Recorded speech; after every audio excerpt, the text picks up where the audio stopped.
എനിക്ക് ഇപ്പോഴാണ് മനസ്സിലായേ. കുറേ സാധനം ഒന്നും വേണ്ട, കുറച്ച് സാധനം മതി. കോയിൽ മഞ്ഞൾപ്പൊടി, മുളക് പൊടി, ഗരം മസാല, കുരുമുളക് പൊടി, കുറച്ച് ഉപ്പും കുറച്ച് നാരങ്ങ പിഞ്ഞ് നല്ലോണം ഒന്ന് മാരിനേറ്റ് എടുത്തിട്ട് ഫ്രിഡ്ജിൽ വെക്കുക. ഫ്രിഡ്ജിന് വെക്കണമെന്നില്ല, മാറ്റി വെച്ചാൽ മതി ഒരു 30 മിനിറ്റ്. അത് കഴിഞ്ഞ് നല്ല ചൂടായ എണ്ണയിട്ട് ഒന്നും ചെയ്യുന്നു ഒന്നൊന്ന് വേവിച്ചെടുത്ത് മാറ്റി വെക്കുക. ഇനിയാണ് മോനെ ഹൈലൈറ്റ്. ഒരു വാനിൽ ഇതേപോലെ വാട്ടിയെടുക്കുക. എന്നിട്ട് ചീഞ്ചട്ടി വെച്ചിട്ട് ചീഞ്ചട്ടിൻ്റെ ഉള്ളിലേക്ക് വെളിച്ചെണ്ണ പാർന്ന് വാനിലെ മുകളിൽ വെക്കുക. വെളിച്ചെണ്ണ ഒഴിക്കുക, 2-3 കരിവേപ്പിലയിട്ട് പൊരിച്ച കോഴി ഇതിലേക്ക് ഇടുക.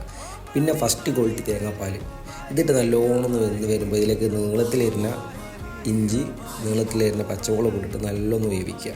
ഒന്ന് തിളയ്ക്കുമ്പോണ്ടല്ലോ ഇതിൻ്റെ മുകളിൽ കുറച്ച് ഗരം മസാലയും കുറച്ച് മറ്റേ കുരുമുളക് ഇട്ടിട്ട് വേവിച്ച് കഴിഞ്ഞാൽ സംഭവം റെഡിയായി. ഇതൊന്ന് ഇളക്കി കൊടുക്കണം. സംഭവം ഓക്കെ.